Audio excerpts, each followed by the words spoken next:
Hello. Bonjour. Miigwech. My name is Dr. Royce Batchelor.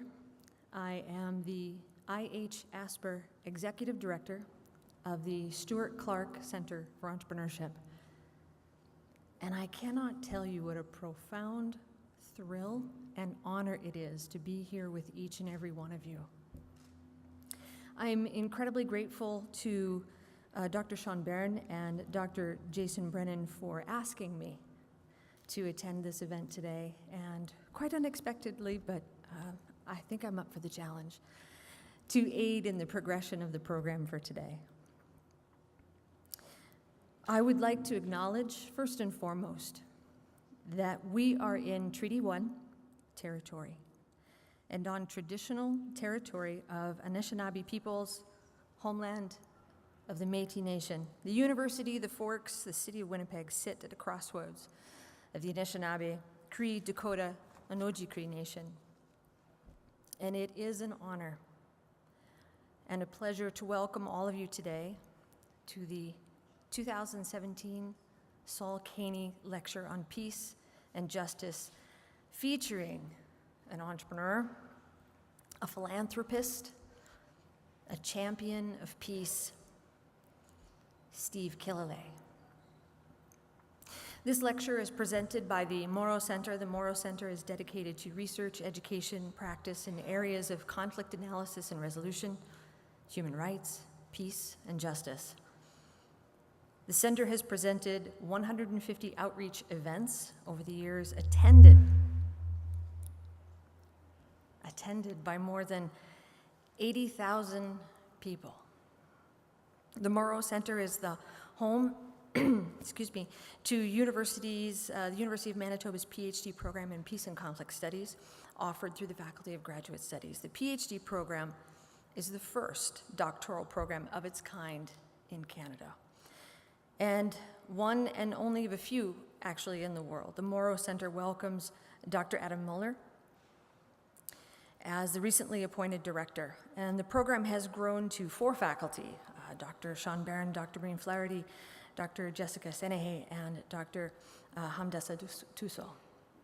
In addition to more than 24 adjunct faculty that serve on student doctoral and master's committees in peace and conflict, this lecture series was established by the Mauro Center to honor Mr. Saul Kanee, an officer of the Order of Canada, who was a prominent citizen in our community, and his biography is also in your lecture program. It was the vision of Dr. Arthur Mauro and the Mauro Center founding board of directors to hear from global leaders from different faiths and different backgrounds who are working for a world characterized by justice and sustainable peace. The previous Saul Kanee speakers, as Mr. Killelea will shortly, he will no doubt amaze you. You can view the previous speakers on the Mauro Center YouTube channel. I have been on that particular channel pretty much all week, and it has been an amazing treat to view some of those previous speakers, the list of which is too long for us to name here. But many thanks to James Richardson and Sons Limited and the Richardson Foundation for sponsoring the Saul Kanee Lecture Series.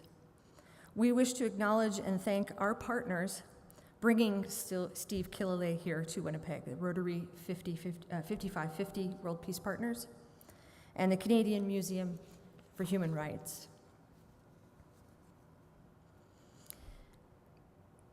Most of the seats around you do have a program, and you can follow through some of the elements that we will be engaging in here today. But today is truly a fantastic event, and I do not think we can take this event lightly, but instead come to it with an open heart and an open mind and learn.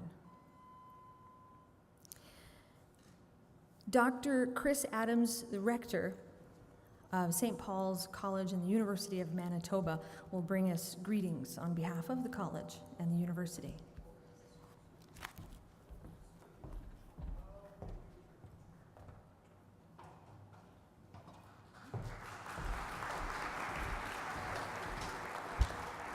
Thank you, Dr. Batchelor.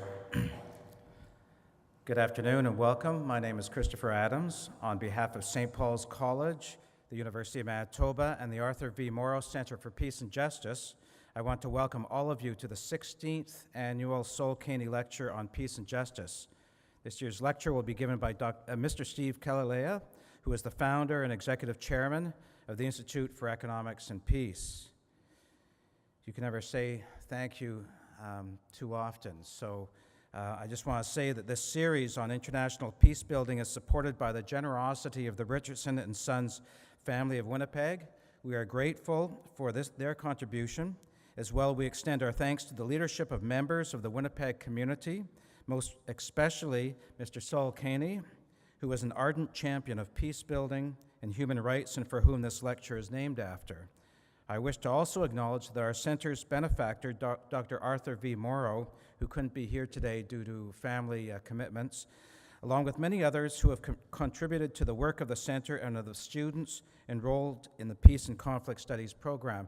And I see some of the founding members, too, of the Mauro Center here. I see Dr. John Stapleton, who is profoundly important on getting that underway, and the founding director, Sean Byrne, who continues to be a faculty member at the Mauro Center. Together, through all of our efforts and their efforts, we have opened the door for greater opportunities to know, understand, and walk the path of peace. I also want to recognize our Mauro Center's partners who have made this week's series of activities possible. This includes the Rotary Club, District 5550, and I see David Newman here, who was instrumental in that. The World Peace Partners, the Canadian Museum of Human Rights, thank you, John Young, the University of Manitoba, as well as the Global Peace Index, the Institute for Economics and Peace, and peacedays.ca, who are associates in this endeavor. Today, we are honored to have as our 2017 Sol Kanee Lecturer, Steve Killelea, who is the founder and executive chairman or chairperson of the Institute for Economics and Peace. Both Steve and his wife, Deborah, who I'm very pleased to see here as well, have been very active over the past few days and have had an opportunity to explore the city and surrounding areas while meeting with members of the Indigenous community, business leaders, and NGOs, as well as our graduate students who are involved in the Peace and Conflict Studies program. Thank you, and I join with others in the room here to say we look forward to hearing you, Steve, on this presentation this afternoon. Thank you.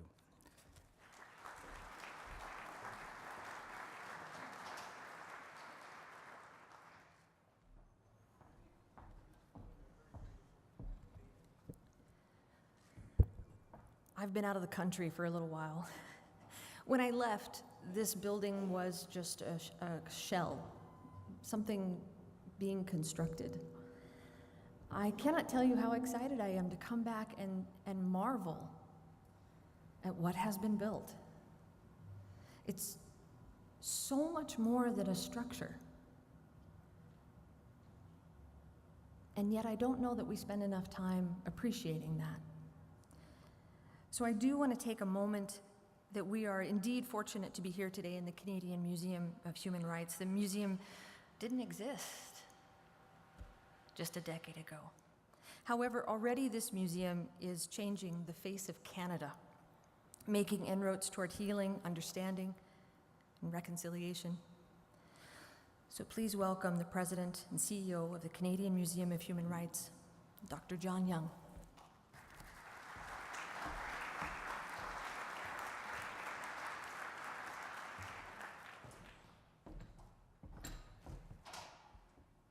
Bonjour et bienvenue au Musée canadien pour les droits de la personne.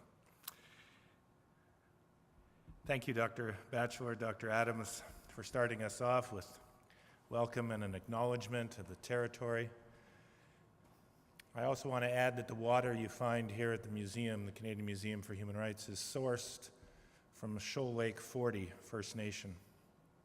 And it is a great honor to be hosting the Sol Kanee Lecture on Peace and Justice. I'd like to thank the partner organizations that have made this possible, the Richardson Foundation, Rotary District 5550, Peace Partners, and the Arthur V. Mauro Center for Peace and Justice. I also want to welcome our accomplished entrepreneur and philanthropist, Steve Killelea, to the museum. I'm particularly thrilled that he's our speaker this year and that his topic is the business of peace. I think that all of us know that peace and human rights are deeply intertwined. The Universal Declaration of Human Rights says that respect for human rights is the foundation for freedom, for justice, and for peace in the world. It also says that everyone has the right to life, liberty, and the security of person. This connection between peace and human rights in the Declaration is not by accident. It is by design. John Humphrey, the Canadian who helped draft the Universal Declaration, correctly noted that there will be peace on earth when the rights of all are respected. This is why the work that Steve Killelea and his Institute for Economics and Peace does is so very important. To make the case for human rights, we need also to make the case for peace. So to Mr. Killelea, I thank you for joining us today to speak on this very important topic, and to everyone here this afternoon, I wish you a great experience. May today's proceedings produce many discussions and inspire many ideas and action about peace, human rights, and the future. Thank you. Merci and miigwech.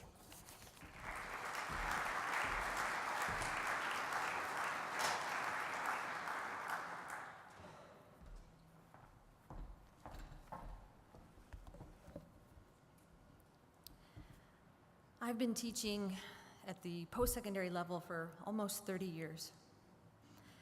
And I'm always amazed, surprised, and elated when I see one of my former students. And I think they're a little shocked that I remember their names, but I do try. And the one thing I tell all of my students, and I teach entrepreneurship, is to change the world. Robert Puchniak has done that. As a graduate, he is a testament to commitment and leadership, the president of CFA Winnipeg, moving from managing director of Richardson Capital Limited to vice president of James Richardson & Sons Limited, and founding his own Tundra Oil. Mr. Puchniak has too many involvements and accomplishments to list here. But he gives freely of his time and energies to education, industry, and philanthropy. I welcome Mr. Robert Puchniak to bring greetings, and he will also introduce our keynote speaker today, Steve Killelea.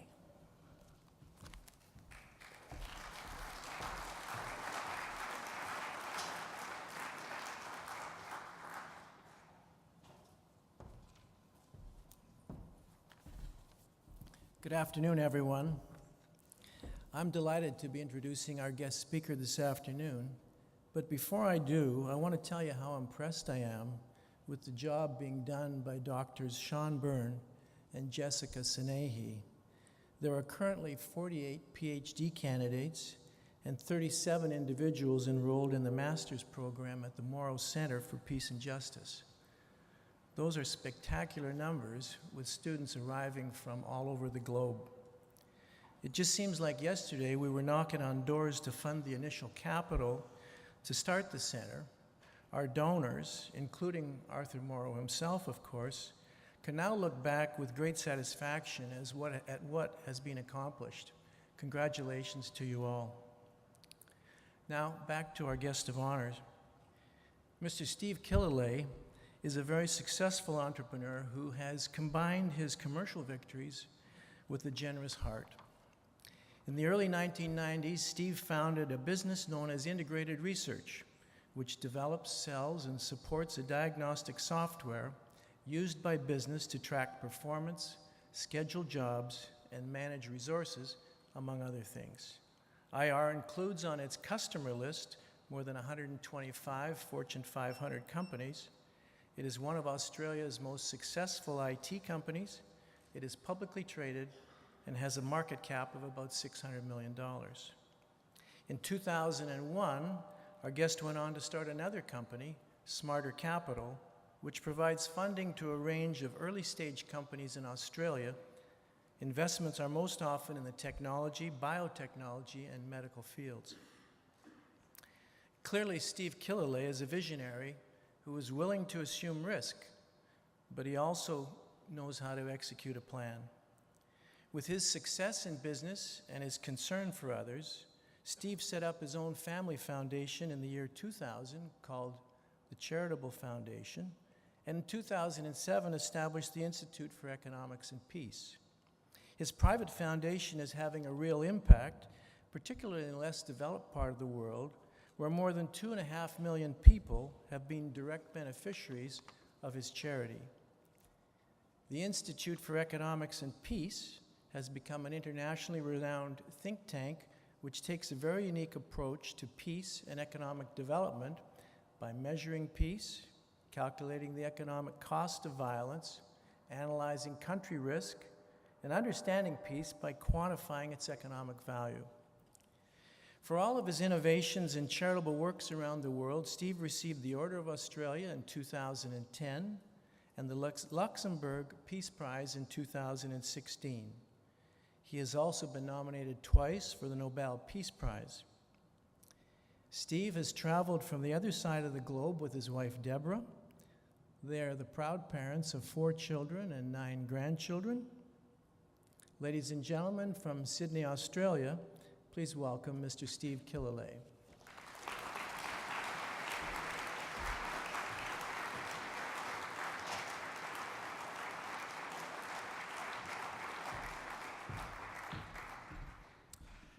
I'd like to, first of all, thank Robert for those very, very kind words.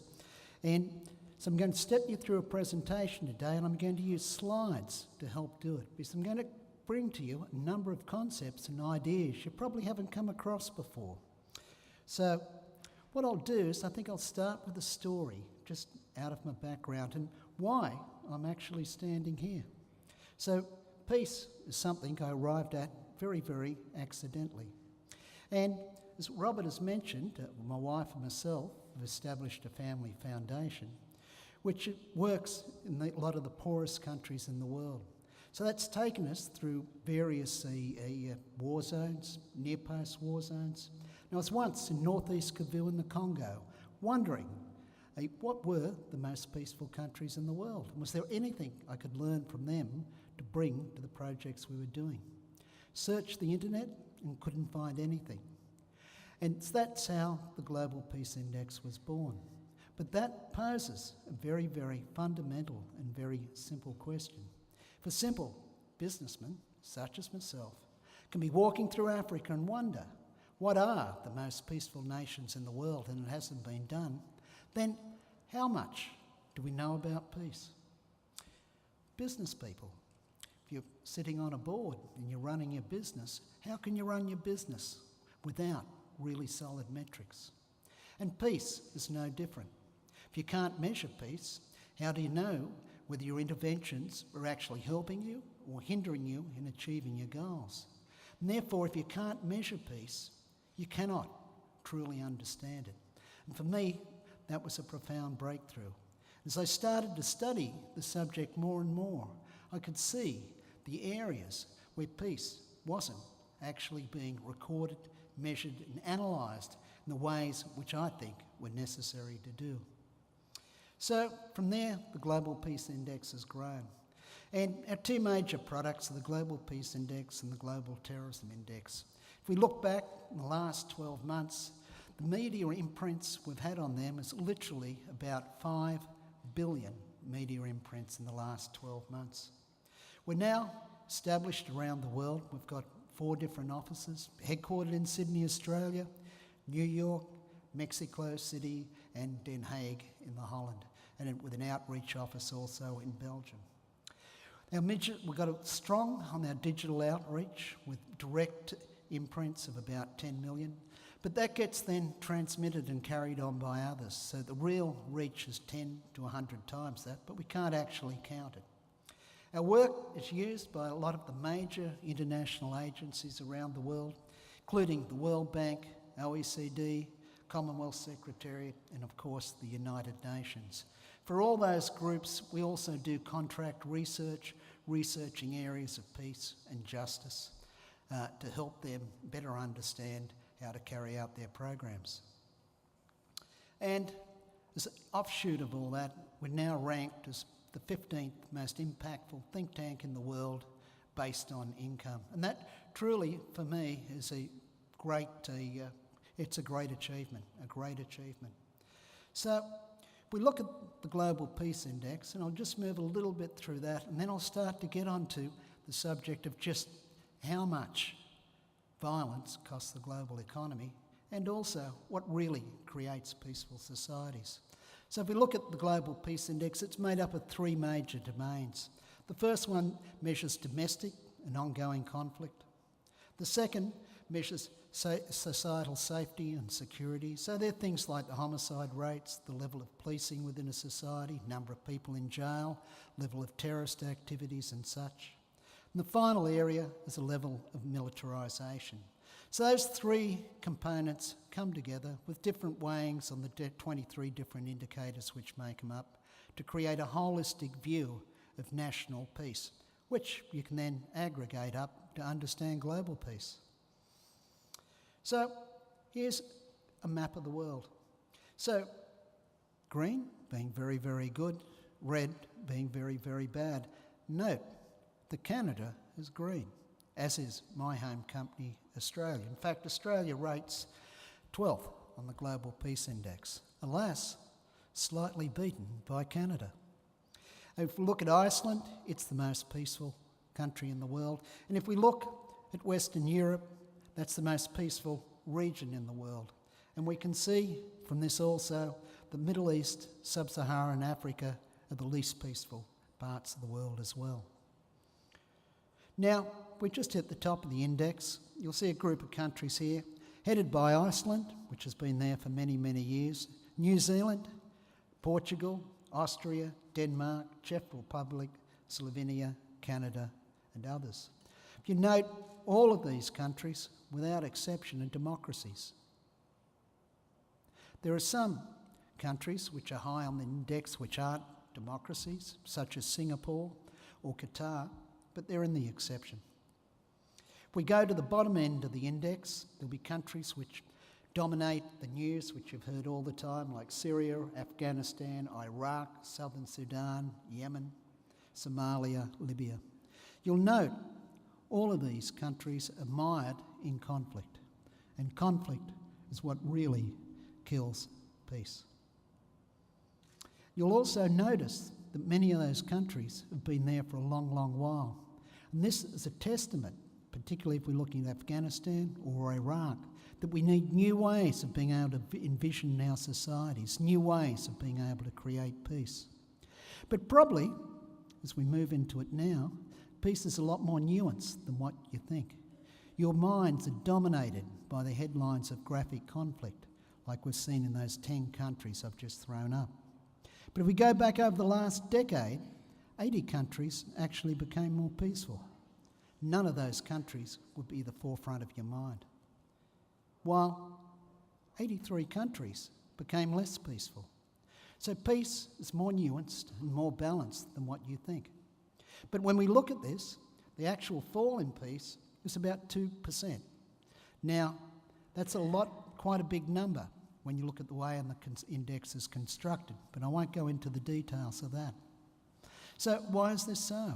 If we look at the top of the index, we find that those countries have actually maintained their peace or slightly improved in peace. If we go to the bottom of the index, what you'll find, the countries at the bottom index have become much, much, much less peaceful over the time we've been doing it. And that points to a concept called the global inequality in peace.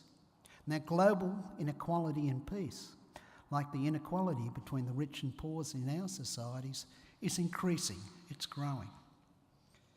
Now, if we look at the Middle East, and we just took the Middle East out of the world, in the last decade, the world would have actually become substantially more peaceful. And that is good news, but it's news I don't think anyone in this room actually has. Now, as we move through the next two slides, I'm going to give you the pessimistic view of the last decade, and then the optimistic view of the last decade, and they're contradictory stories.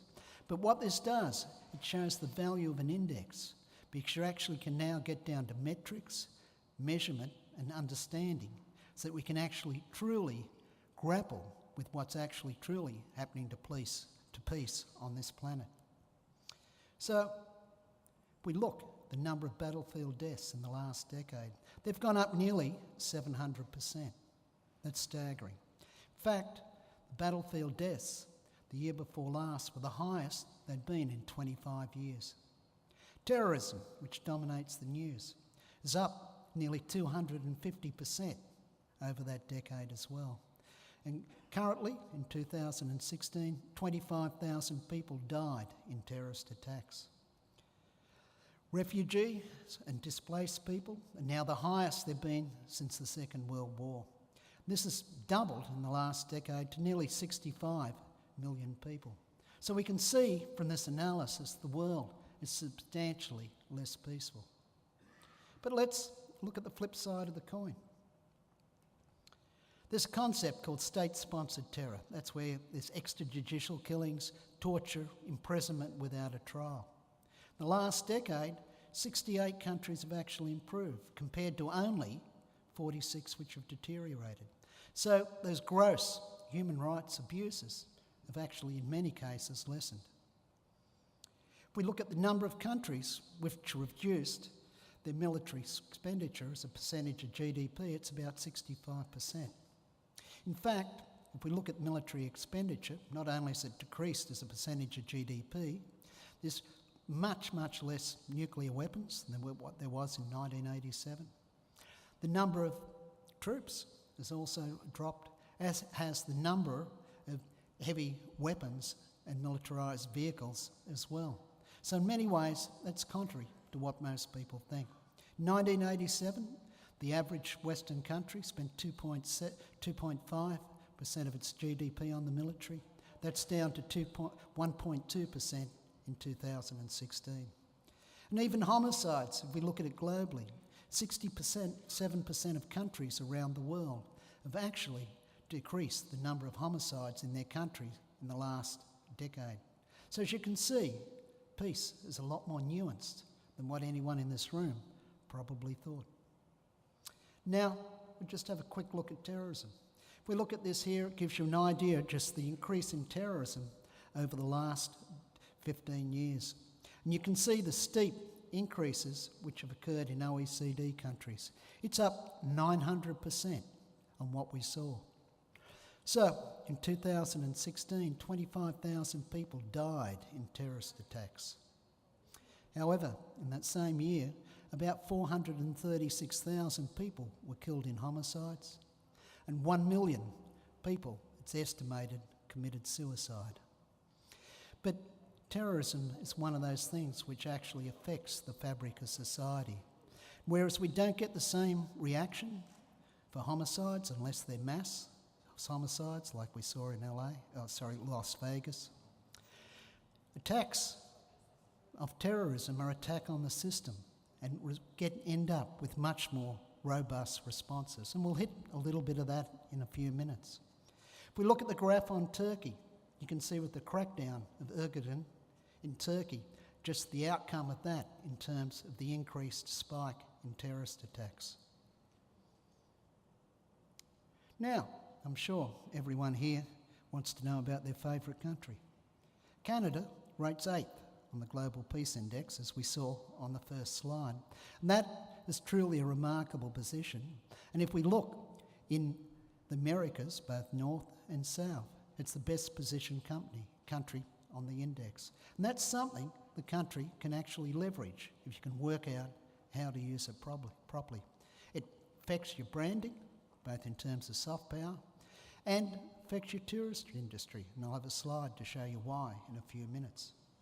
Now, if we look at the indicators, which Canada is best on, it's things like internal conflict, violent crime, political stability, commitments to UN peacekeeping, and others. If you look where you rank worst, it's weapons exports, the impact of terrorism, as we just saw a few days ago, violent demonstrations, access to small arms, and perceptions of criminality. But all of these you're not actually high on. You're sort of about 2 on a scale of 1 to 5. In fact, none of them are a 3. So even where you're bad, you're still good. You're still good. But perceptions of criminality are interesting. So you'll note you're very good on violent crime, but the perceptions of crime are higher than the actuality. And that's true right through the Western democracies. Most people perceive the crime as being higher than what it is. And why is that so? It's because the images which get blasted on our media. When do you see messages of peace within your society? You only see messages of violence. To some extent, peace is an absence of events, whereas violence is an occurrence of events. So how do you change that? How do you report on something which is in absence? That you can do with positive peace. Now, violence comes with a cost. So if you look at the cost of violence to the global economy, it's about $14 trillion in 2016. That's 12% or 12.6% of global GDP, or about $2,000 per capita per head. The average income globally is $2,000 per head. So you could double the per capita income globally for the average person simply by eradicating violence. But we all know that that's an impossible task. Now, we can imagine actually improving the levels of violence by 10%. And that's about $1.43 trillion. But it's a lot of money. How do you put it into context? If you look at a 1% reduction in the cost of violence globally, that is the equivalent of all global overseas development assistance. We could double the amount of money to solve the poverty of the world. 10% reduction is the size of all foreign direct investment last year, and I mean all. Or, putting it another way, it's like adding the economies the size of Denmark, Switzerland and Belgium in total. In other words, the 3 of them added together. So we look at the cost of violence globally. Where does it go? Biggest proportions on military expenditure. Second is on internal security. But there's a lot of things we can't count. So I think the real cost of violence to the global economy could be 50% higher, or maybe even more. Now, military expenditure we can count. If we brought in those unaccounted costs, that percentage would drop quite substantially. Now, just to bring it home, I'm going to show 2 graphs here. So the first one's for France and Italy, 2 very similar economies. And we did some work for the World Travel and Tourist Association to actually look at what was the impact of peace on their business. And so after the attacks in France, in Paris, the tourist revenue dropped by about 1.7 billion in the following year.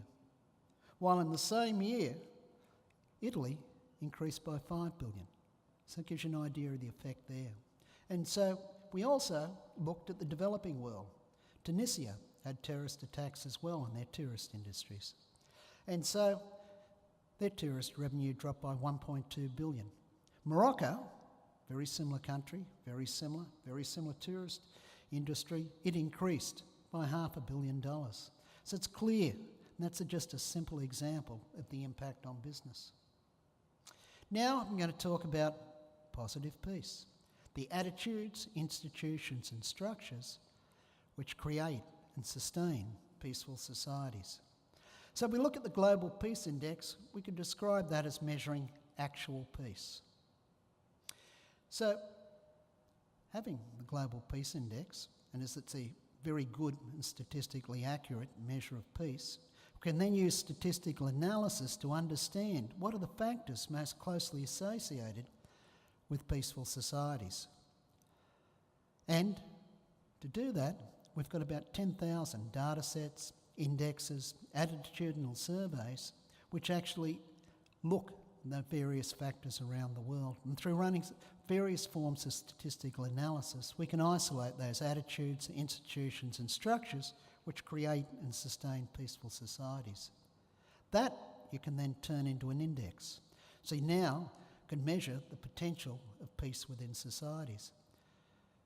And you can also measure just what is changing in those areas as well. And that gives you the momentum of a society, whether it's got the potential for higher levels of peace or it's moving towards lower levels of peace.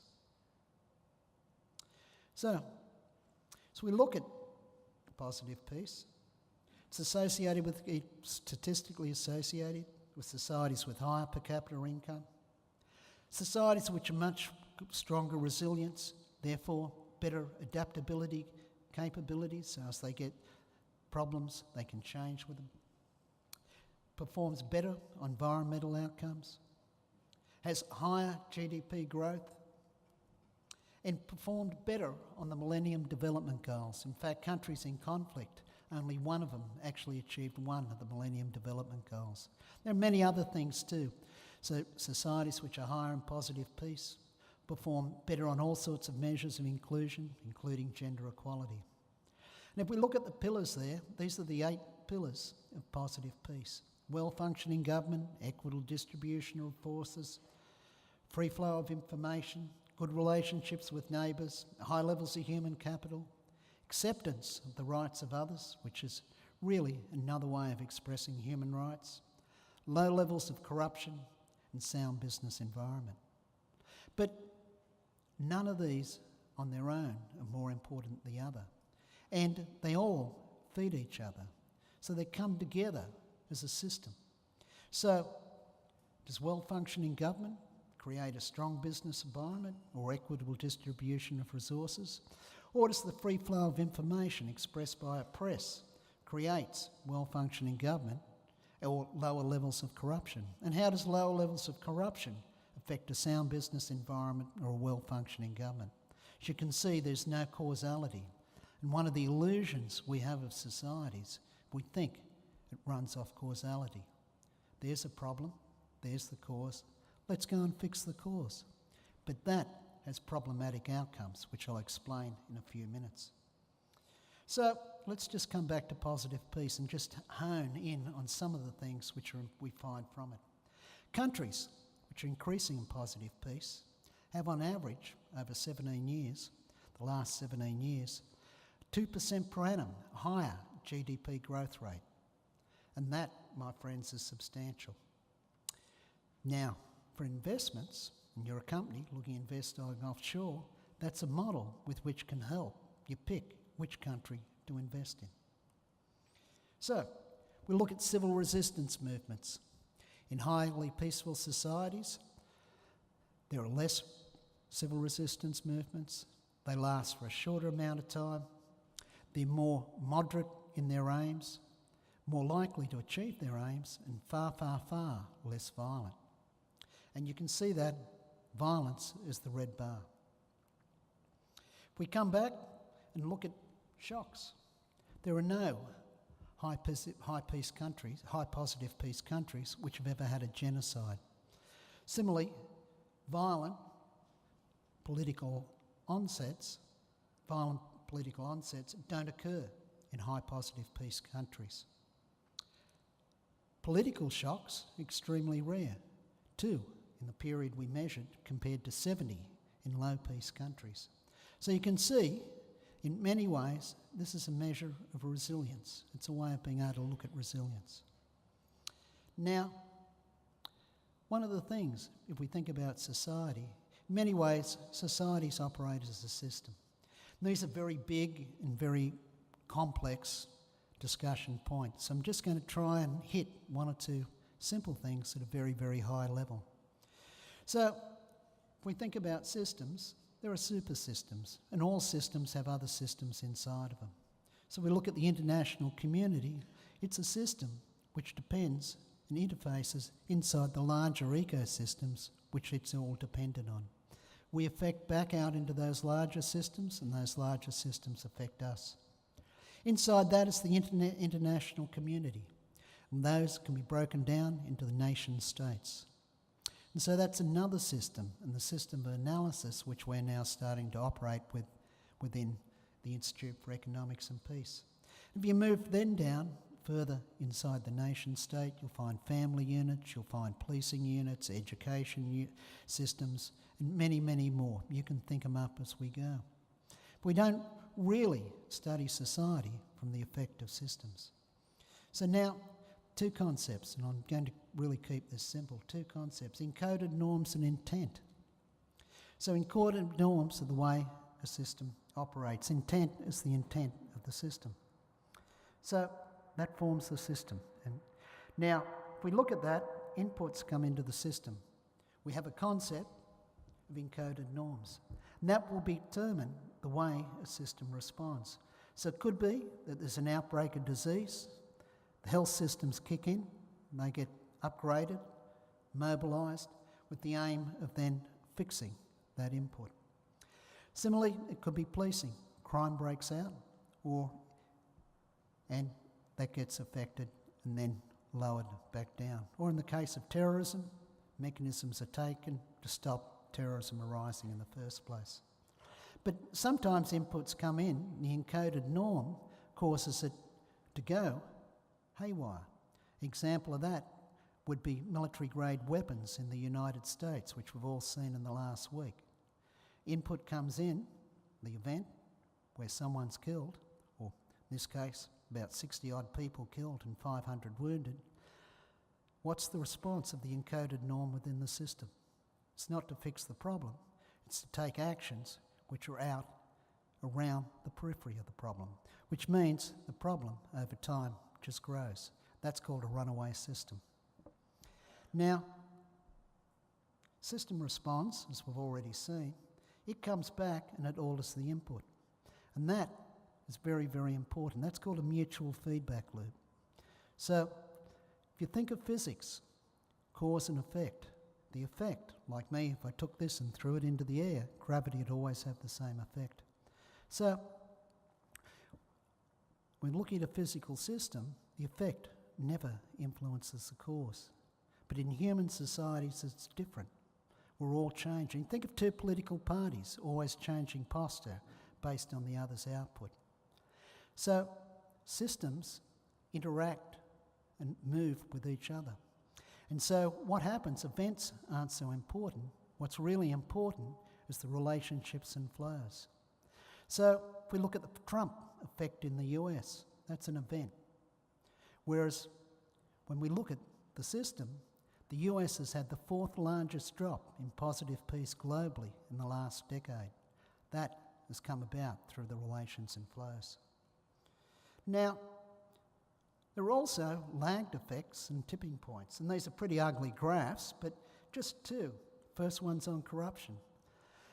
Increased corruption doesn't have much effect on peace till you get to a certain point, after which very, very small increases in corruption and peace just falls off the scale. Similar thing to per capita income. So when peace reaches a certain point, per capita income takes off. Now, peace is not causal on per capita income, and per capita income is not causal on peace. It's the system, and how well the system is tracking towards its measurements of positive peace. Now, I mentioned intent. So, you sit here, and there's a lot of academic people in the audience, and probably some have studied international relations, maybe even a professor or two in international relations. And we read about the intent of nations in the papers all the time. What is the intent of North Korea? What will be the actions and intent of the US towards North Korea? Read about it all the time. So when we're looking at the intent of nations, it's mainly qualitative. It's mainly what people think. So what we've done, the Institute for Economics and Peace, and this is a first, and we'll be publishing this research very soon, is we've taken and measured national intent on 4 scales. Political, what's the political system? The economic system, social policies, and its international relations. Now, you can't put this into an index because they'd be really all over the place and you get very bad results. But what you can do is look at what are other countries which are similar on the scale. And so what we've done is done that, and where countries have 3 intents or 4 intents which are similar to another country, then we'd say they're like countries. And that gives the ability to understand who are the countries you're most likely to have soft power with, and the countries who are most likely to be your natural allies. And these are the ones most similar for Canada. Iceland, Ireland, New Zealand, Australia, Switzerland, and strangely, Mauritius, which is not one I don't think I would have picked or anyone in the audience. So it gives you the ability to know where your natural allies, where do you go to form your partnerships. None of this has actually been attempted before, looking at from a systems perspective. Now, when you've got positive peace, it gives you a theoretical idea of just what peace should be. And the Global Peace Index measures actual peace. So comparing the two, you can use to create predictive models. So using these two, what we've found is that over the last 7 years, countries which are much higher in actual peace than what their positive peace says they should be have actually fallen. So 2 models, we work around that. So we get 52 and 55% accuracy in drops in peace. That's better than any of the other models used within the World Bank, OECD, Commonwealth Secretariat. And that means you've got the ability to do analysis on understanding where to go to do peace-building activities. But really, for peace-building activities to work, you need countries who are willing to change. So now, if we look at the cost of war, in 2016, it was $742 billion. And that ignores terrorism. So if we're looking at terrorism, 99.5% of all terrorist attacks occur in nations in conflict with high levels of state-sponsored terror, extrajudicial killings, torture, imprisonment without trial. But have a look how much we spend on peacekeeping, how much we spend on peace building. It's less than 2%, less than 2% of the cost of conflict. But we now know that we've got models where we can pick 50% of those countries which are going to fall into conflict 7 years in advance. Now that is truly substantial. Another piece of work we've done, which builds off this wealth of information, is looking at the cost-benefit ratios of doing a peace-building intervention before a conflict starts. So we use Rwanda as the example to work out the cost. But on average, for every $1 invested in peace building, providing it's effective, you get a $16 return on the investment. So if you can imagine, you've got a 50% model to get 50% the countries which are going to fall. You could assume that 50% of those interventions aren't successful. That still give you a $4 to 1 return on the investment. This all comes from looking at positive peace. So as we can see, in summary, if we can measure and analyse peace, we understand the factors that will create peace. If you can measure and analyse peace, you understand the dollars associated with that lost opportunity. And this is actionable. It provides better predictions, better cost-benefit analysis, and more importantly, better program outcomes. So the study of peace is important. But on a final note, I just want to finish with one thing. If we look at the challenges facing the world today, they're global in nature. Things like climate change, ever-decreasing biodiversity, full use of the fresh water on the planet. And unless we have a world which is basically peaceful, we will never get the levels of trust, cooperation or inclusiveness necessary to solve these problems. Therefore, peace is a prerequisite for the survival of society as we know it in the 21st century. And my friends, that's actually different than any other epoch in human history. In the past, peace may have been the domain of the altruistic, but in the 21st century, it's literally in everyone's self-interest. Thank you for listening.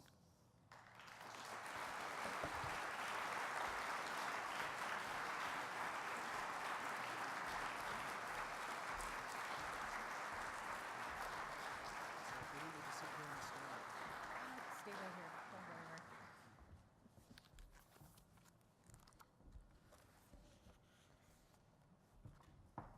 anywhere. As an educator in entrepreneurship, I was captivated, as I'm sure all of you were. But I have a couple thoughts. I tend to have some creative things that go flashing through my head at 1,000,000 miles an hour. So imagine if I'm teaching entrepreneurship and I encourage my students to partner with countries with a similar peace index.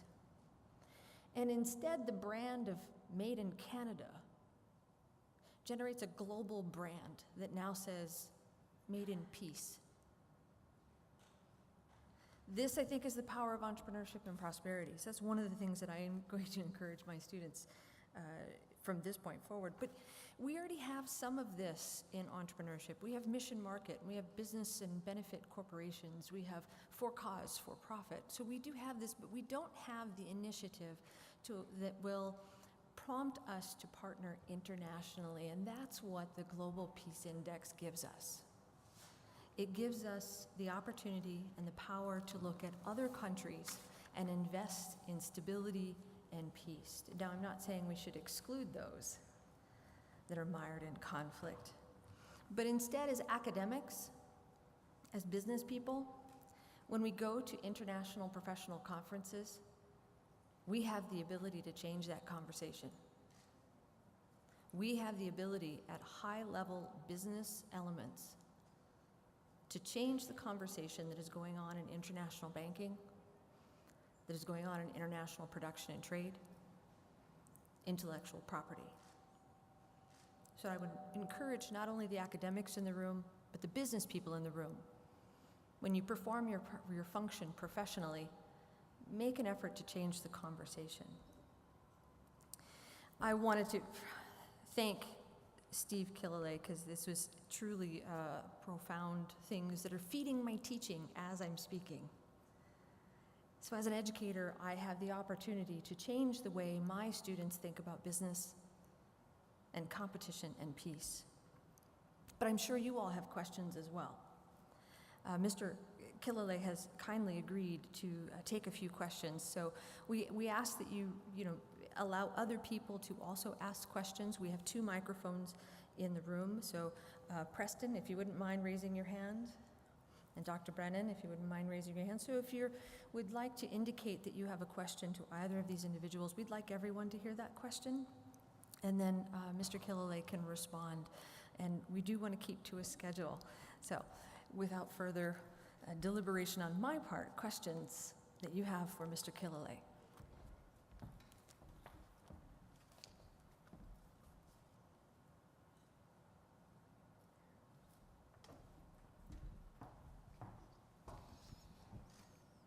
I found your arguments very persuasive, but do you have some other ideas in terms of methodology, such as Dr. Batchelor spoke of in entrepreneurship, but in global persuasion?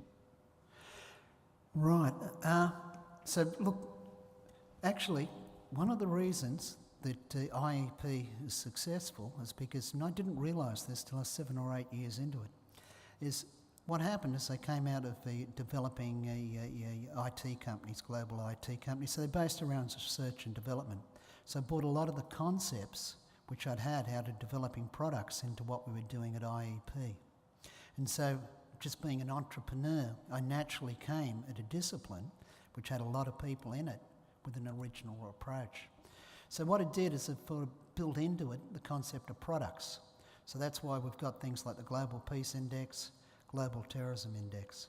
And so what I did was create an annual product release around it. And that gave you the ability to build publicity on the back end of it, to build a brand and a brand image which people got to identify with. Today, many people would know the brand, with the Global Peace Index or the Global Terrorism in, much more than know the Institute for Economics and Peace. And then also with it, took an incremental approach to development, much the way you do in developing a software product. So you get the first release out, which is a strong, viable product, and then over the years, we just keep focusing and improving the research. We defined the core areas in which we do the research, much like you do a business plan, and then stuck to it without branching out too far into other areas, and just improve the nuance of them as we kept going forward. Then also, coming from a business background, I'm really used to doing marketing globally and building a company, so I adopted exactly the same techniques for Institute and Economics and Peace. So you get the marketing right, so you get the language clear. And a lot of us aimed at getting really complex subjects and communicating them clearly to those which had interest. And then, like exactly why I'm here today, standing here talking to you, you get on a plane, you go around the world and you meet all the people who you wanted to influence and actually sell the concepts to them. So that's my own experience in being an entrepreneur. But the interesting thing for me, and this happens again and again through my life, would have been 7 years in hindsight before I actually realised that's what had happened. Because being an entrepreneur is just ingrained in me. If I look back, my first entrepreneurial experiences occurred when I was 7, playing marbles. When everyone at school was playing marbles, I went in the backyard and really learnt to play marbles. And then went up to school and only bet with the kids I could beat. And then, after gathering enough marbles, I'd sell them back.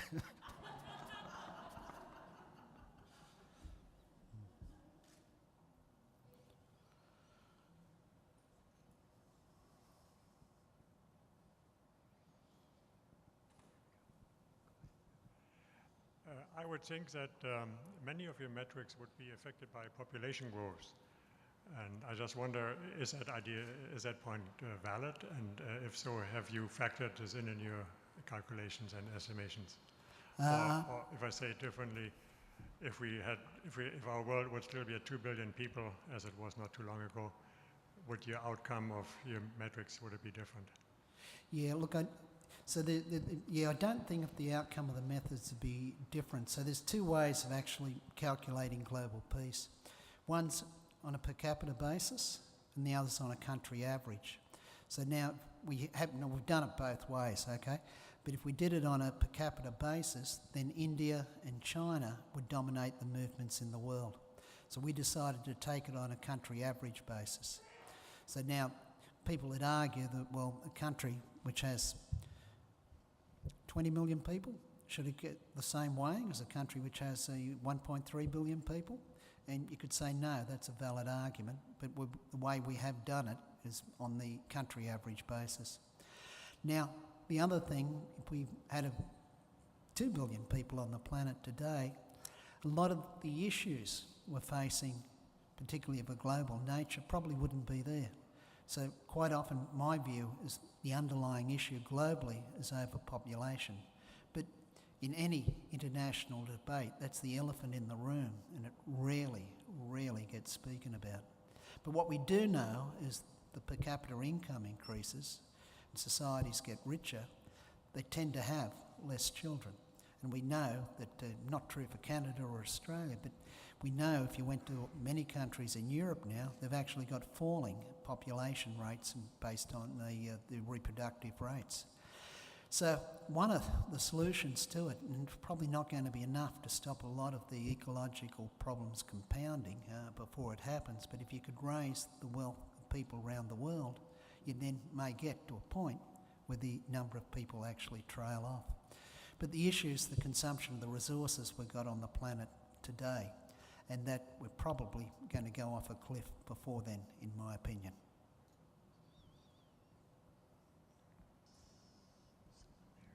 Hi, I'm a little concerned about the relationship between globalization and peace with the, I think, pernicious efforts of the World Bank over the last 20 years.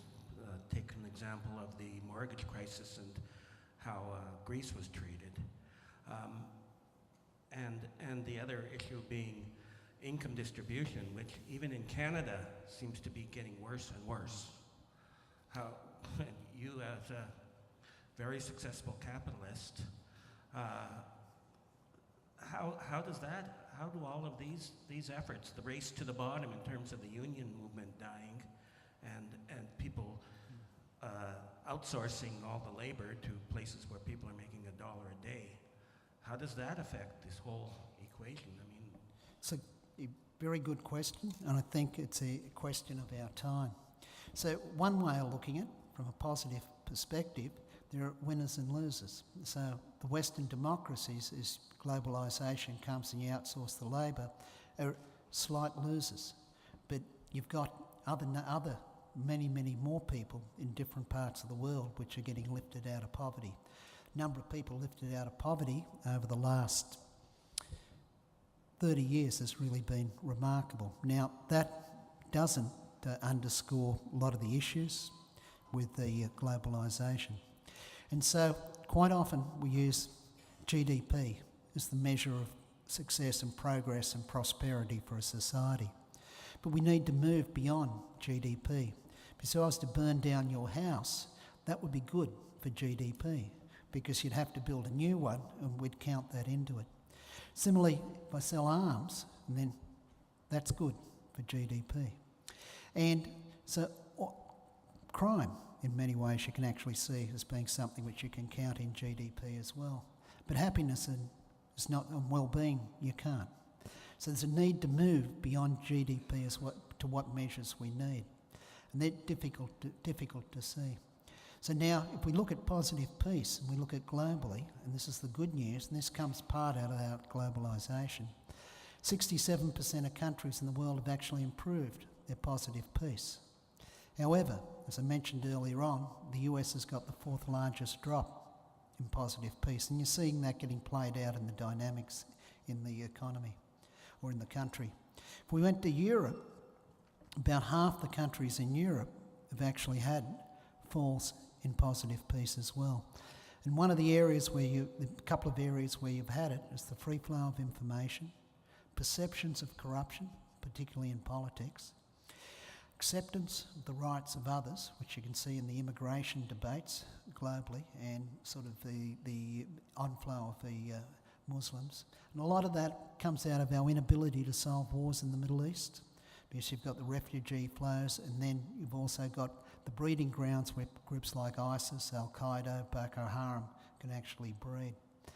So as you're watching the falls in areas, and the other area where positive peace is falling is the free flow of information. And that's epitomised by concentration of the press, tax on journalists and journalistic freedom, and even under the Obama administration, he was trying to get a criminal prosecution for journalists which had published confidential government information.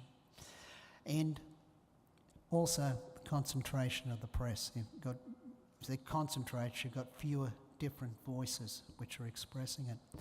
So for me, the whole thing's back to positive peace and looking at how do we actually stimulate the system to correct all these things.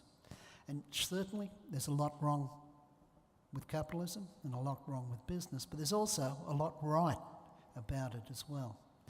But underpinning all that, if we're looking at GDP as the measure of progress, what happens then is a consumption model which doesn't take account for the natural resources or overpopulation on the planet, creates this consumption economy. And this consumption economy, in many ways, will fuel us quicker over the edge of these ecological disasters. But I think capitalism will always, and entrepreneurship will always be with us. We've seen the communist model, that didn't work. And if we look at also capitalism, it's highly competitive. And a lot of people may not like competition. But certainly out of the competition of businesses, we've had great breakthroughs in innovation and creativity. So as we look at these things, it's always impossible, we always should look at as many facets as we can to really, truly understand it. But globalisation is both a boon and a burden in many, many ways. So it really depends on getting a holistic picture of it. But the stuff I'm working on, the portion of the solution is in terms of what creates peaceful societies, And what creates a peaceful society also creates many of those other things we aspire to in society. And that's why we describe it as creating an optimal environment for human potential to flourish. And certainly, an equitable distribution is one of those key pillars, or those 8 pillars of positive peace. But what's considered equitable in different societies is different. So it really comes down to the social contract. But we need societies where we need to be able to, in politics in particular, where we need to be able to revision and relook the way we go about running our societies, because certainly the way it's going at the moment, those global issues, we're really not tackling adequately.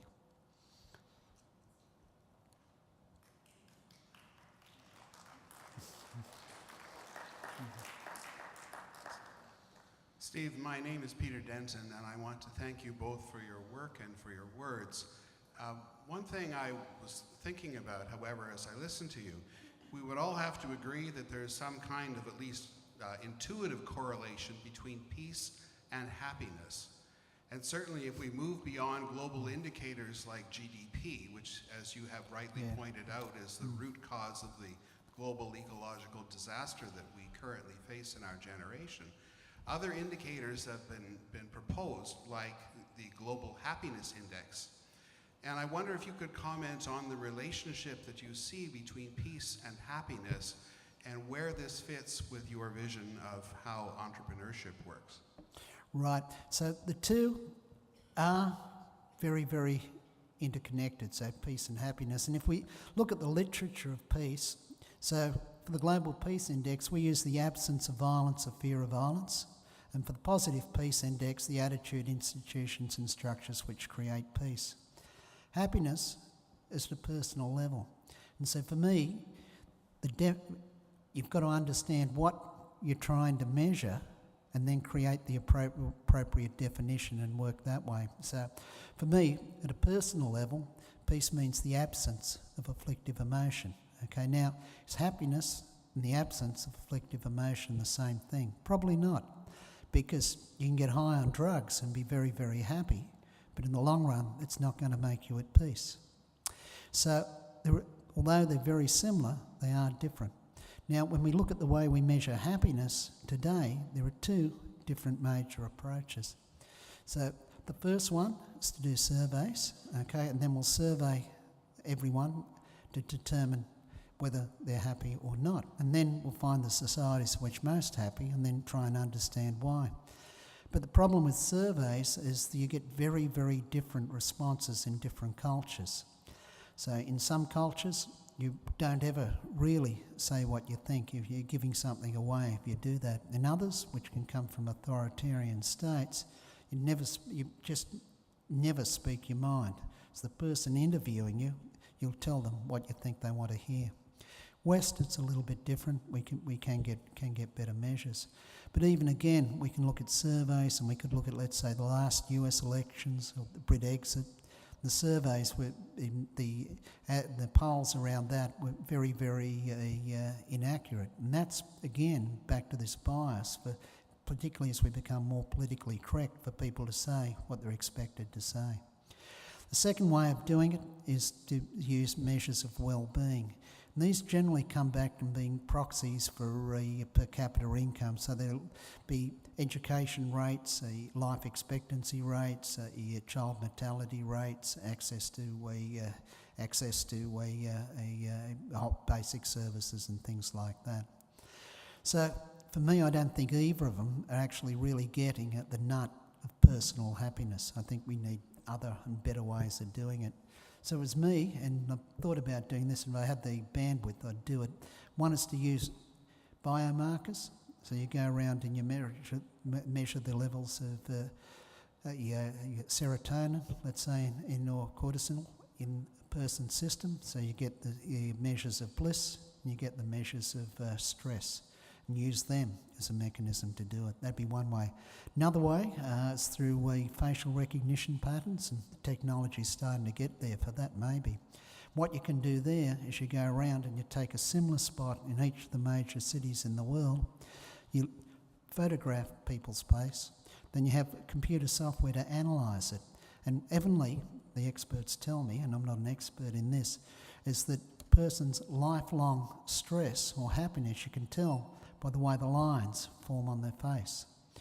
So that'd be another way you could do it, but for my take on it at the moment, although they're very similar, they are different concepts, and at this stage I don't think we're actually cracked the nut on how to properly measure happiness.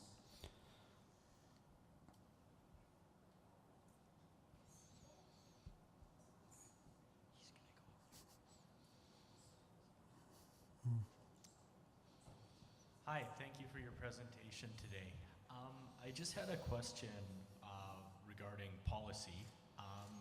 Now that we have the GPI and a ranking system, how do you get those countries who don't rank so well to follow after countries who do rank well, such as Canada? How do you get countries with such differing political models and leaders to focus on bigger goals such as peace? Right, so there's a couple of ways of tackling that. So one is publicity, okay? I've got an email night before last from an ambassador at the EU stating he was very, very unhappy with which region of the world his country was included in, because he's got hostilities with one of the other countries in that region, which is a very well-known country, and he didn't want to be near it. So that'd be one example. Countries quite often, when they're high in the index, okay, and particularly relative to their natures, then start to use it, and they use it in their country PR. So what happens then is if they've got any drop in that, they've now got a domestic political issue because their opposition's right onto it. That again starts to make them think about it. You start to publicise the concepts of how the Global Peace Index can be used for investment, like I did earlier on. Countries which are improving in positive peace have a 2% per annum higher GDP growth rate than countries which are falling in positive peace. Okay, so investment people start to get it, and then that starts to get built into equations of where people are going to go and invest. They are the kind of things which help. You should start to get things like the UN. Okay, so Antonio Guterres, the new Secretary General for the UN, his mantra coming in is sustaining peace. Okay, so he'll be pushing that through the UN and sort of working closely with the UN around a lot of that stuff. So that also gets the agenda and moving and going as well. You've got Goal 16, which is getting focus in the Sustainable Development Goals. That's the peace, justice and governance goal. And so focuses and measures on that. That starts to get people focused as well. They're just some of the ways. Like one of the interesting sidelines is if you look at Portugal, for example. So Portugal is now number 3 on the Global Peace Index, and it's had one of the biggest rises of any country. And so if you look at Antonio, and it's a very high on positive peace, so if you look at Antonio Guterres, he was the Prime Minister there during a lot of that time while it's moving up the ranks and they're improving. So built within his political DNA, and he probably doesn't even realise it, a bit like me being an entrepreneur in peace, doesn't realise that he knows how to create peace. He knows what are the right policy initiatives. Good afternoon, thank you again as well. Could you give us your definition, if you will, the difference between capitalism and corporatism? Because I know throughout my working career, I've seen quite a growth in the self-interest of corporatism and what it can cause to economies and to regions. Right, okay, so I think there's a number of ways of looking at it. So capitalism can be the butcher, the baker and the candlestick maker. Corporatism was the butcher, the baker and the candlestick maker get beyond a certain level, employing a certain number of people. So another way of dividing that up might be small, medium and large businesses. That might be another way of looking at it. So now, when is corporatism bad and when is corporatism good? And again, you need situational intelligence to understand it. So you need to look at each individual corporation. So if you end up just using plain straight economic theory, which might just come out of, let's say, someone like Adam,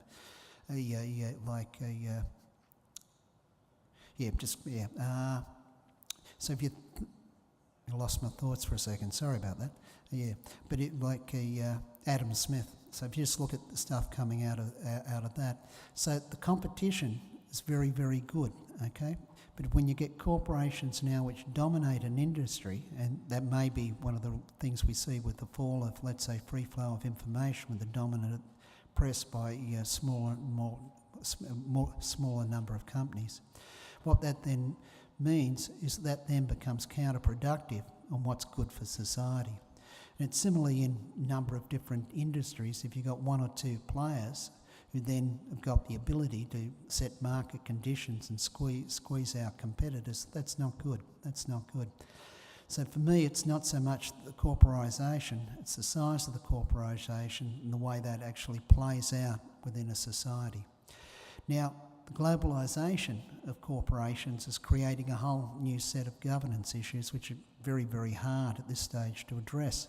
So we can look at the amount of money which companies like Google, Microsoft, Apple, just to name a few, have got offshore. We're talking trillions and trillions of dollars.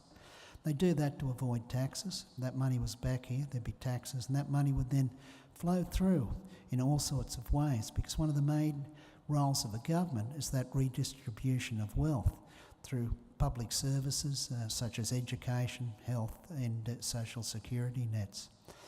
So one of the problems with legal systems is they move a lot slower than what actual entrepreneurship does. And we can see that, let's say, with the advent of social media. In many ways, social media is good.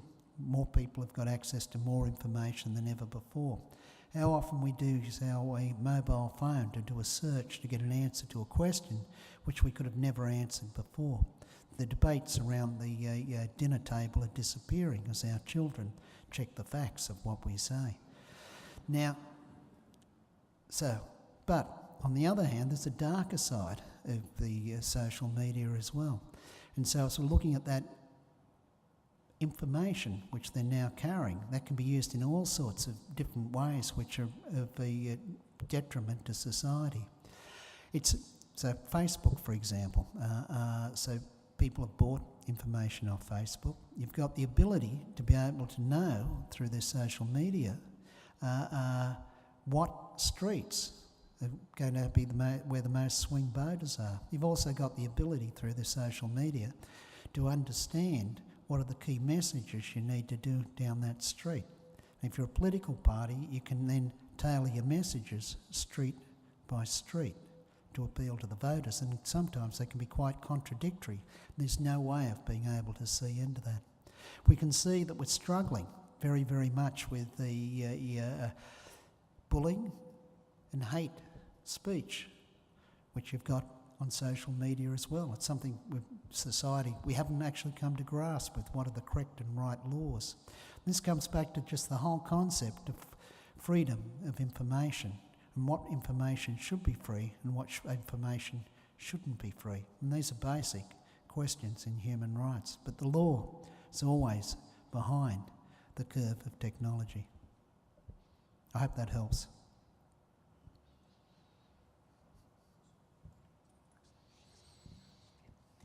Hello. I just wanted to ask a question. You were mentioning in your speech today that there were no genocides in countries that there were high peace indexes. Sorry, could you repeat that again? My mind just wandered. Okay. Hi. You just mentioned that there were no genocides in countries where there were high peace indexes. Yeah. However, according to the United Nations definition of genocide, Canadians' history of residential schools has been considered a genocide, and there's political debate on that. But with the UN's definition, it's considered a genocide. So the studies we would have done, we would have been looking over, and I'm not sure of the exact time frame, but it'd be the last 25 years or something like that. So we're looking in modern time, and we're looking in the period which we've actually developed the positive peace index for. So we haven't gone back that far in history to actually do the analysis. But I accept your point that you could see what happened in the US, Australia and Canada against the Indigenous people as a genocide. I was just wondering what your parameters were for determining genocide. Ones which have been classified through the UN. Okay. Yeah, so Thank in the period of time we did, I think there were only 3. Okay, there were so it wasn't a lot. Sri Lanka, Rwanda, and the DRC from memory. Yeah. That's happening now, okay, and that would be more classified as ethnic cleansing, but I do take your point, and I think it's an accurate point, but that would have fallen outside of the parameters, and so maybe it's jumped to 4, but again, they're definitely not a high positive peace nation. One more? Well, yeah, I joined my namesake who had earlier asked you a question. I'm also Peter to thank you for the presentation and to make this, to present this question. You know, we live in an age that we proclaim democracy, freedom for people to express themselves. And when Global Index for Peace highlights these indicators, some of which you have enumerated today, especially at international scenes where, of course, you have to make a presentation and leaders of different nations listen to you and take these indicators with them.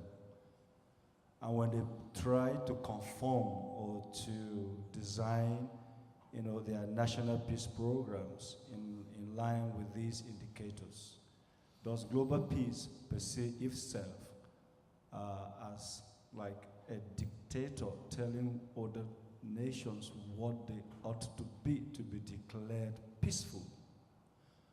Does global peace give them the chance to design their peace programs in their own ways and as such are respected in that way? So I'm perceiving that global peace, yeah, it's a good peacemaking approach, but it has the potential for being a dictator. And in that process, it might not respect the democratic freedom as we proclaim. What do you think? Sure. Now, look, I think it's an excellent question. This comes back to how do you actually implement it. So if we come back to systems thinking, what's important there is quite often is to nudge the system in the direction you want to go. So nudging the system in the direction you want to go isn't radical transformational change. And that is less likely to break the system if you do it. So for society, you need to understand the goalposts, but in terms of the changes, you want them incremental and gradual, moving towards where you want to come. That's the ideal take. So now, if you're looking at the positive piece, we move into different societies. Different societies have different stages, okay? Their path is a lot moving differently. If we look at the intent, which I threw up earlier on, one of the interesting things with that is we look at the top of the index, the highly peaceful nations are more similar than the nations which aren't peaceful, so which says that they're all starting from a more unique difference, and to get to high levels of peace become more the same. So as you move into any country, you need to now take the pillars, which we've done the testing on, and we've done them in Africa, like places like Zimbabwe and Uganda. So they work from a cultural perspective, but what's key is within those cultures that the people themselves determine what those initiatives should be, and it's not something which gets imposed by a group of academics or people from outside the society. But it is important to focus on those 8 pillars, and all of them, because they are interconnected and form a system. So now that'd be the way. That'd be my view on it. Yeah. So, yeah, really, the interventions you need, which are best. So we look at it from this angle. Have to come up locally. They have to be ones which you can see as being reasonably substantive. You have to be able to do within the culture in which you're working, okay? Because you can come up with great things, but they'll be massively impractical. So the more it'll actually capable of getting it done in the society, the more capable, the more likelihood is to be good. And that can be a trade-off with being substantial.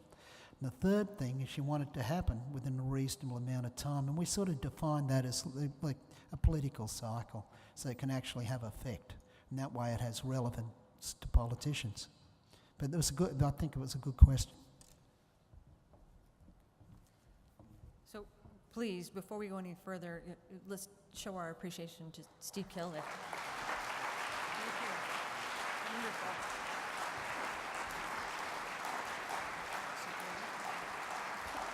If you like, you can go.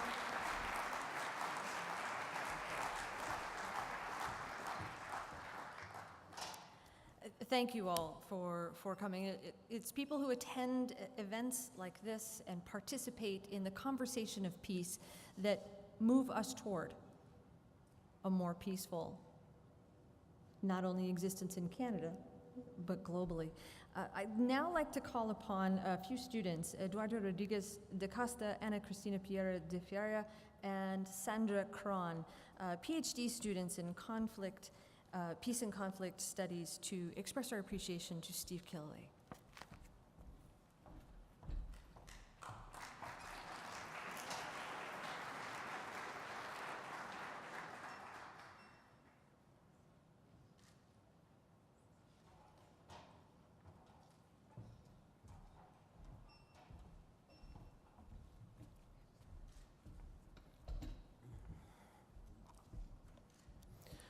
Good afternoon, everyone.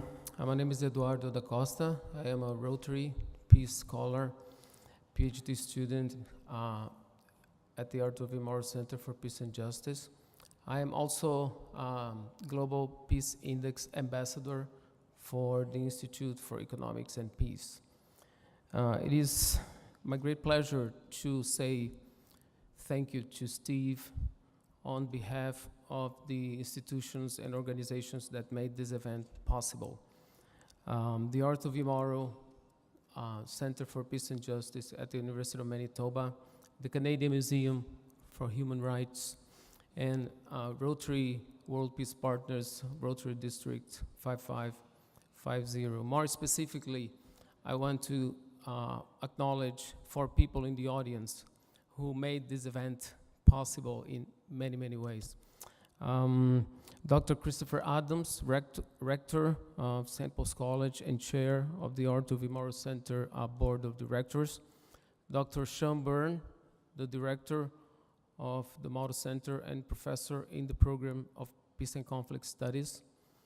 Dr. John Young, the CEO of the Canadian Museum for Human Rights, and his amazing staff.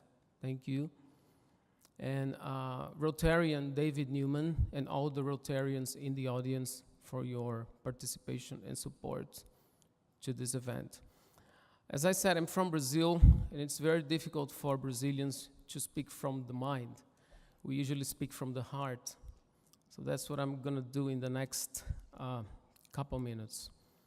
Steve, I come from Brazil, and as I was growing up as a kid, my father used to tell me, Eduardo, if you work hard, if you study hard, if you take your life seriously, I have no doubt that one day in the future, you will get to the top of your professional career, the top of your academic life. But my son, when you get to the top, please don't forget to send the elevator back down, so that other people can have the same opportunities that you had in life.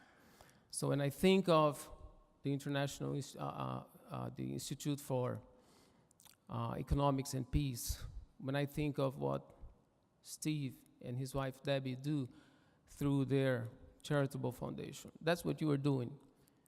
Steve is an accomplished entrepreneur and businessman. In many ways, you have reached the top of your business life. And what are you doing now? You're sending elevators back down to rescue those 2.5 million people out of poverty, the beneficiaries of your foundation.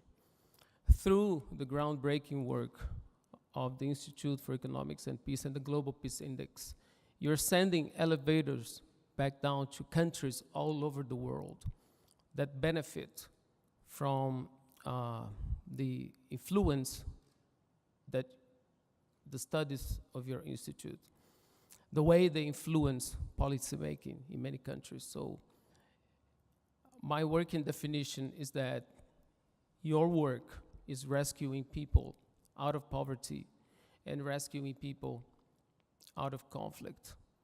And that's what I want to thank you. Thank you so much.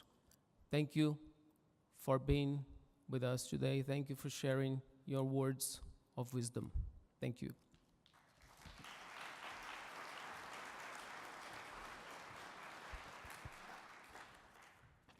Good afternoon. My name is Cristina de Faria, and I'm also a Brazilian PhD student at Arthur V. Mauro Center. First of all, I want to express appreciation for Mr. Killelea for his inspired presentation this afternoon. We are grateful for the time and effort you took to share your thoughts and experience with many people here today. In the past few days, I had the opportunity to spend some time with Mr. Killelea and learn more about his work on peace and sustainable development. Something I started to research in the past 2 years and I fell in love with. I have truly been impressed by the knowledge, skills, and commitment of Mr. Killelea to understand and promote positive peace. It's an honor to have this opportunity to thank you, Mr. Killelea, for its incredible work, which has developed tools allowing us to understand and measure positive peace in order to move forward with hope and expectations that each one of us can make a difference and contribute to this achievement. Thank you so much, Mr. Killelea, for sharing your work with us. It was truly a pleasure to have you in town at the Canadian Museum of Human Rights. Thank you very much.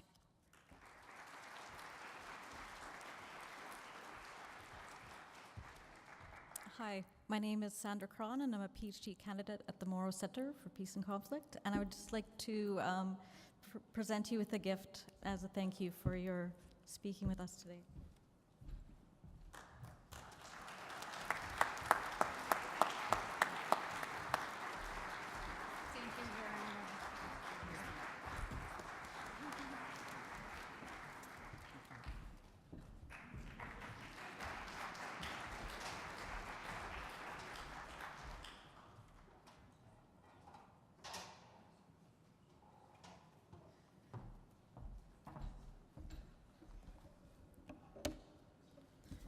Great minds of the future being molded right here in front of your eyes. I'd like to thank all the individuals who helped prepare for today, Jason Brennan, Bonnie Warkentine, Lisa McClausland, and many, many, many others, the fantastic staff at the Canadian Museum of Human Rights.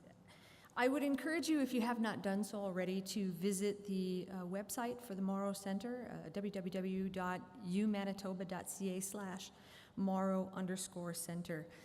There you will find many more events like this. There's a brown bag lunch.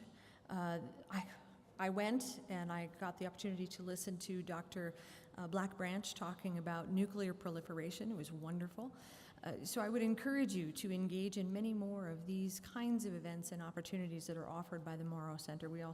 They also have the 13th Annual International Storytelling Festival, which is in April 25th to the 28th, and many more opportunities to engage actively in the pursuit of peace. It has been a profound honor to be with you here today and to learn the wonderful lessons of Steve Killelea. The bus back to the university will be arriving at about 3:20, so that time is approaching rapidly, and have us all back safely to the university. For those of you not returning to the safe mental constructs of the university, please have a safe trip home.